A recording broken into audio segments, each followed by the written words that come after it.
वाह छोटी, हम तो पिज्जा बनाने में माहिर हो गए। ये वाला माँ के लिए रख देते हैं, वो खाएगी तो खुश हो जाएगी। उस रोज उन्होंने पेट भर पिज्जा खाया, लेकिन तभी दुकान से बिरजू भागता हुआ आया। रोशनी, प्रज्ञा, अरे जल्दी चलो, तुम्हारी माँ की तबीयत ठीक नहीं है। क्या हुआ माँ को? वो अचानक से बेहोश हो गई है। वो सभी क्रांति को लेकर अस्पताल। उनके पास खूब ग्राहक आते। ये देख अब मदन से रहा नहीं गया और एक शाम जब दोनों बहनें काम समेटकर घर जाने लगी तो मदन एक बड़ा सा डंडा लाया और उनके ठेले को तोड़ फोड़ करके वहां से चला गया। तभी एक बड़ी सी गाड़ी वहां आकर रुकी, जिसमें से एक आदमी बाहर आया।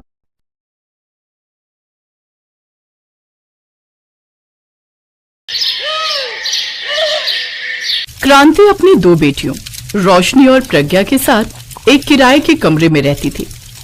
क्रांति का जीवन अंधकार में डूब गया जब उसे ये पता चला कि उसका पति पहले से ही शादीशुदा है और 2 बच्चों का बाप है। शादी के 11 साल हो जाने पर और मन भर जाने पर उसके पति ने उसे दूध में पड़ी मक्खी की तरह निकाल कर फेंक दिया। उसके पास अब कोई रास्ता नहीं था। वो अपने मायके भी नहीं जा सकती थी, क्योंकि ये शादी उसने अपनी मर्जी से सबके खिलाफ जाकर जो की थी। उसकी 2 बेटियां थी, 10 साल की रोशनी और 8 साल की प्रज्ञा। पति का साथ छूटने के बाद क्रांति अपनी बच्चियों का पेट पालने के लिए एक लाला की दुकान पर काम करने लगी, लेकिन पगार के नाम पर उसे केवल महीने में 4000 ही मिलते। एक रोज, लाला जी, इतनी कम तनख्वाह में घर का खर्च चलाना काफी मुश्किल हो गया है। कमरे का किराया, बच्चों की फीस और घर का राशन, इन सब में ही सारे पैसे खर्च हो जाते हैं। कुछ पैसे बढ़ा देते तो मेहरबानी होती। दाल पीसने के लिए नहीं कह रहा हूँ तुझसे, खाली सामान ही इधर से उधर रखना होता है और बैठकर दाल में कंकड़ पत्थर चुनने होते हैं। मैं तुझे और पैसे नहीं दे सकता, और अगर नहीं जमता है तेरे को तो कहीं और जाके काम देख ले। ऐसा मत कहो लाला जी, यहाँ से मेरा घर पास में है और बच्चियों का स्कूल भी। मैं काम के साथ साथ घर भी देख लेती हूँ। अगर कहीं दूर जाऊंगी तो घर और बच्चे कैसे देखूंगी?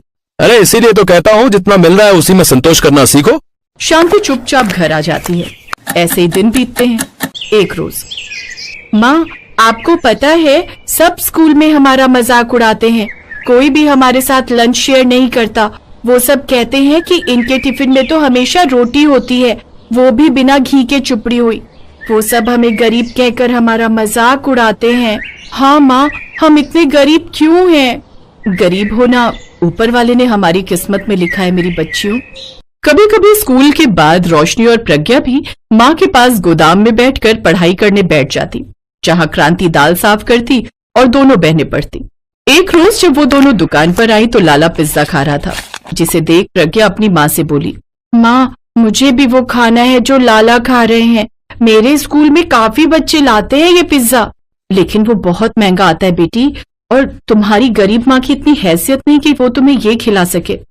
नहीं नहीं नहीं, मुझे कुछ नहीं पता, मुझे खाना है। अच्छा तो रुक, मैं अभी लाला जी से मांग कर देखती हूँ। क्रांति घबराते हुए लाला जी के पास आई। मालिक, बिटिया का बड़ा मन है ये पिज्जा खाने का, अगर आप थोड़ा सा टुकड़ा। ए चल चल, तुम गरीबों की हैसियत नहीं है इसे खाने की। जानती भी है कितना महंगा आता है ये, हैं? ये तो हम बड़े लोगों के शौक हैं। चल जा। आंखों में आंसू लिए क्रांति प्रज्ञा से बोली, तू दुखी मत हो मेरी बच्ची, मैं तुझे फिर कभी पिज्जा खिला दूंगी। चल अब तुम पढ़ाई कर लो। लेकिन प्रज्ञा और रोशनी का मन कहाँ मानने वाला था। वो एक नजर अपनी किताब में तो दूसरी लाला के पिज्जा पर रखती।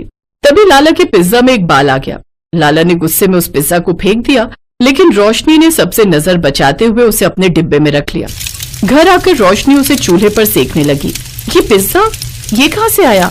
माँ, वो लाला के पिज्जा में बाल आ गया था और उसने वो पिज्जा फेंक दिया था। मैंने बाल वाला हिस्सा तोड़कर फेंक दिया। चलो प्रज्ञा, अब तुम भी थोड़ा खा लो और थोड़ा माँ हम दोनों खा लेते हैं, आखिर हमें भी तो इसका स्वाद पता चले। लो खाकर देखो। क्रांति की आंखों में आंसू आ गए। उसने दोनों बच्चियों को गले से लगा लिया। फिर रोशनी ने एक टुकड़ा तोड़कर अपनी माँ और बहन के मुंह में दे दिया। अरे वाह, ये तो बड़ा स्वादिष्ट है। हाँ, सचमुच मजा आ गया। ऐसे ही समय बीता। एक रोज जब रोशनी और प्रज्ञा स्कूल से लौट रही थी तो रास्ते में उनकी नजर एक ठेले पर वेज पिज्जा और पनीर का पिज्जा बना रहे मदन पर जाती है। रोशनी उसके पास जाकर बोली, अंकल, क्या आप मुझे भी ये वेज पिज्जा बनाना सिखाओगे? ए धंधे का वक्त है, क्यों टाइम खराब कर रही है, चल जा यहाँ से। मदन उन्हें वहां से भगा देता है, लेकिन अब वो दोनों स्कूल से लौटते वक्त अक्सर छुप छुप कर मदन को पिज्जा बनाते देखती। एक रोज वो मंडी जाती हैं और वहां जाकर फेंकी हुई खराब सब्जियों में से कुछ ठीक ठाक सब्जियां बिन कर लाती हैं। और जब उनकी माँ दुकान पर होती है तो वो घर पर आटे की बड़ी सी रोटी बनाकर सेक लेती है। पहले तो 2 रोटियां खराब हो जाती हैं, लेकिन तीसरी बार उसका पिज्जा बेस बनकर तैयार हो जाता है। फिर उन सब्जियों को छोटा छोटा काट कर वो उस पर डाल देती है। पिज्जा जितना दिखने में खूबसूरत था, उससे कहीं ज्यादा वो खाने में लाजवाब था। वाह छोटी, हम तो पिज्जा बनाने में माहिर हो गए। ये वाला माँ के लिए रख देते हैं, वो खाएगी तो खुश हो जाएगी। उस रोज उन्होंने पेट भर पिज्जा खाया, लेकिन तभी दुकान से बिरजू भागता हुआ आया। रोशनी, प्रज्ञा, अगर जल्दी चलो, तुम्हारी माँ की तबीयत ठीक नहीं है। क्या हुआ माँ को? वो अचानक से बेहोश हो गई है। वो सभी क्रांति को लेकर अस्पताल पहुंचते हैं, जहां डॉक्टर उसे बीपी लो की शिकायत बताते हैं।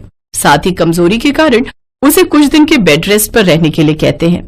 अब से तुम्हें काम पर जाने की जरूरत नहीं है माँ, अब तुम बस आराम करो। हमने उस लाला को भी मना कर दिया है कि तुम अब उसके यहाँ काम नहीं करोगी। लेकिन मैं आराम करूंगी तो घर कौन संभालेगा? हम दोनों हैं ना माँ, अब आप बस आराम करो। क्रांति के पास रखे थोड़े से पैसों से वो पिज्जा बनाने का सामान लाती है। फिर दोनों सड़क किनारे बोरी पर ही पिज्जा बनाकर बेचने लगती हैं, क्योंकि ठेला खरीदने के लिए अभी उनके पास पैसे नहीं थे। वो जोर जोर से लोगों को आवाज देकर बुलाने लगती। आओ आओ प्यारे लोगों, आओ हमारा स्वादिष्ट पिज्जा खाओ। एक बार खाओगे तो बार बार आओगे। सिर्फ 50 रुपए के सस्ते दामों में खाओ। इतना सस्ता पिज्जा सुनकर कुछ लोग उनके पास आ जाते हैं और उनसे वो पिज्जा लेते हैं। पहले दिन उनकी थोड़ी सी कमाई हो जाती है। फिर एक औरत उनके पास आती है।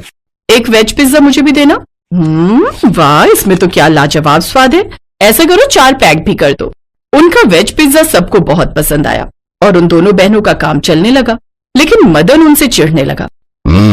ये छोरियां क्या सोचती हैं? 2-4 सब्जियों से बना ये वेज पिज्जा बिक जाने से ये लड़कियां मेरी बराबरी कर लेंगी। कहाँ मेरा वेज और पनीर पिज्जा, और कहाँ इनका ये सब्जी वाला सिर्फ वेज पिज्जा। मदन को खुद पर खूब घमंड था। कुछ दिन बाद ही दोनों बहनों ने पुराना ठेला खरीद लिया और उस पर वेज पिज्जा बनाकर बेचने लगी, जिससे उनकी कमाई और भी ज्यादा बढ़ गई और उनका काम खूब अच्छा चलने लगा। उन लड़कियों की मीठी बोली और प्यारा स्वभाव, साथ में सस्ता और स्वादिष्ट पिज्जा खाकर लोग उनकी ओर आने लगे। रोशनी तवे पर पिज्जा बनाती और प्रज्ञा वो सबको परोसती जाती।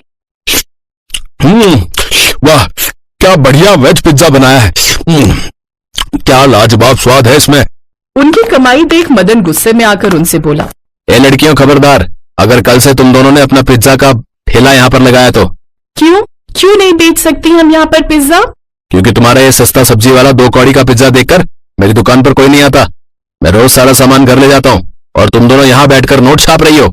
लेकिन वो दोनों नहीं मानती और अगले दिन से वो फिर से पिज्जा बनाकर बेचने लगती हैं। मदन उनके ठेले पर जाता है और वहाँ खड़े ग्राहकों से कहता है, आप सब मेरे ठेले पर आइए, वहाँ आपको पनीर पिज्जा मिलेगा। आपको ये बेकार सब्जी वाला पिज्जा नहीं खाना पड़ेगा। तुम्हारे पिज्जा में तो रत्ती भर का स्वाद भी नहीं है जो स्वाद इसके इस वेज पिज्जा में है। तो जाने क्या मिलाती हैं ये 2 कौड़ी की लड़कियां अपने इस वेज पिज्जा में। अब दोनों बहनें स्कूल से आते ही पिज्जा का ठेला लगाकर पिज्जा बनाती और दोपहर से रात तक बेचती रहती। उनके पास खूब ग्राहक आते। ये देख अब मदन से रहा नहीं गया और एक शाम जब दोनों बहनें काम समेटकर घर जाने लगी तो मदन एक बड़ा सा डंडा लाए और उनके ठेले को तोड़ फोड़ करके वहां से चला गया। तभी एक बड़ी सी गाड़ी वहां आकर रुकी, जिसमें से एक आदमी बाहर आया। अरे सुना है यहाँ कोई लड़कियां वेज पिज्जा बनाकर बेचती हैं। क्या आप बता सकती हैं उनका ठेला कहाँ है? ये सुनते ही दोनों बहनें रोने लगी। अंकल जी, हम ही यहाँ पिज्जा बनाकर बेचती थी, लेकिन एक अंकल ने हमारा सारा ठेला तोड़ दिया। उन्होंने उसे सारी बात बताई। फिर उस सेठ ने उनसे कहा, मैं एक आश्रम चलाता हूँ, मुझे वहां के 1200 बच्चों के लिए तुमसे पिज्जा बनवाना है। सारा सामान मैं तुम्हें खुद खरीद कर दूंगा। बस तुम दोनों हिम्मत मत हारो, क्योंकि तुम जैसे बच्चे ही इस देश के गरीब बच्चों का भविष्य हैं। वो सेठ बड़े ही दिलदार थे। उन दोनों ने जो कुछ खोया था उससे कहीं गुना ज्यादा ही उन्हें मिला। दोनों ने अगले 2 दिन में 1200 पिज्जा अनाथ आश्रम में भिजवा दिए, जिससे उन्हें अच्छी कमाई हुई। अब उन्होंने एक नया ठेला खरीदा और फिर से उसी जगह पर पिज्जा बनाकर बेचने लगी। धीरे धीरे क्रांति भी पूरी तरह ठीक हो गई और अब वो भी अपनी बेटियों का इस काम में साथ देने लगी। उनके पास अब शादी पार्टियों के भी कई ऑर्डर आने लगे, जिससे वो अब दिन दुगनी रात चौगुनी तरक्की करने लगे। मदन भी समझ गया कि अच्छाई की जीत होकर ही रहती है, इसलिए उसने अब उन्हें परेशान करना बंद कर दिया और अपना काम बंद कर